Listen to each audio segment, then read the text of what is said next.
जब कोई साधक अपनी समस्या लेकर किसी सिद्ध के पास जाता है तो वह सिद्ध अपनी शक्ति से उस साधक की समस्या दूर करता है, तो उस साधक को उसका फल भुगतना पड़ता है क्या? आपके यहाँ पर जो आमदार होता है, खासदार होता है, आमदार या खासदार एमएलए एमपी बनने के बाद उसको उसकी पद के अनुसार आमदार होगा तो उसको स्टेट गवर्नमेंट कुछ बजट देती है जन कल्याण के लिए।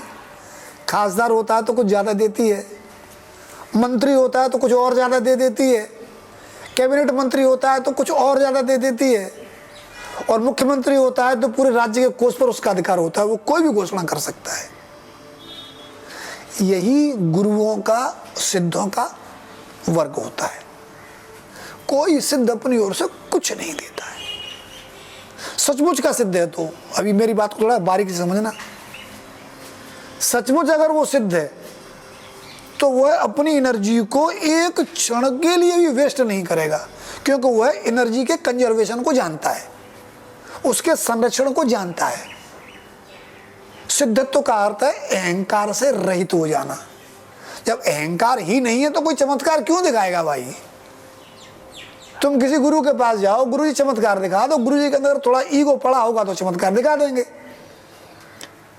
जब गुरुजी के अंदर कोई ईगो ही नहीं है तो गुरुजी तो बहुत चालाक हो गए, वो तो पार निकल गए इनसे, तो वो कोई चमत्कार दिखाएंगे। वो कहेंगे ठीक है, यहाँ पर रोजाना आया कर, सेवा किया कर, सत्संग किया कर, यहाँ आते आते तेरे चित्त का शुद्धिकरण अपने आप हो जाएगा। क्योंकि एक गुरु के सानिध्य में पूरा गुरु मंडल काम करता है। तो गुरु को गुरु एनर्जी क्यों देगा अपनी? उसके पास तो कोटा मिला हुआ है। तो कोई भी समझदार गुरु किसी भी की भी कोई समस्या हल नहीं करता है। आप लोगों को अगर ऐसा लगता है किसी गुरु ने आपकी कोई समस्या हल कर दी है तो आप उस भ्रम को दूर कर लीजिए ज्ञान दृष्टि से।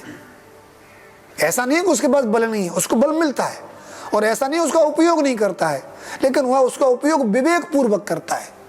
वो क्या कहेगा? वो राज्य सरकार से ही कहेगा, हे राज्य सरकार, मेरे जो तू जो मुझे धन दे रही है, जो कोष दे रही है जन कल्याण के खर्च के लिए, तेरे पास पहले से योजना है, गांव के लेवल पे क्या करना है, शहर के लेवल पे क्या करना है, जिला पंचायत क्या करेगी, नगर पंचायत क्या करेगी, कहाँ हैंडपंप लगेंगे, सब प्लानिंग तुम्हारे पास है। ये मेरे कोष को तुम अपनी योजना से खर्च करो। मुझे क्यों झंझट में डाल रहे हो बिना वजह कि मैं एक की यहाँ करूँ दूसरे की मना करूँ? आ रहा है? समझ में नहीं आ रहा है? तो इस तरीके से कोई भी गुरु किसी भी, हाँ, अगर गुरु मंडल कृपा करता है तो साधक का अपना कोई भी कर्मफल नहीं बनता है।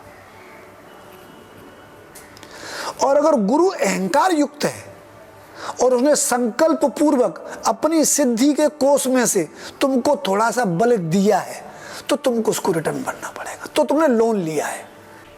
इसीलिए किसी भी गुरु के पास जाओ, अपना समर्पण कर दो। उस गुरु के पीछे विराट गुरु मंडल पड़ा हुआ है, तुम उसके बच्चे हो। अपने बच्चों की देखभाल कौन नहीं करता है? उनके कष्टों को कौन दूर नहीं करता है? तुम मत रो अपनी समस्याओं के लिए, बस अपने आप को उनके सामने समर्पित कर दो। वो सब जानते हैं कब कहाँ करना है। उनके पास बहुत योग्य रीति है कि आज हल करना है, कल हल करना है, आज रुला लो, कल रुला लो, परसों इसको सॉल्व कर दो, और आज हंसा दो, फिर वो समस्या बड़ी रूप में आ जाएगी। क्योंकि संसार में पड़ा हुआ मन कब इच्छा पूर्ति होते ही गुरु से विमुख हो जाएगा तुमको नहीं पता है।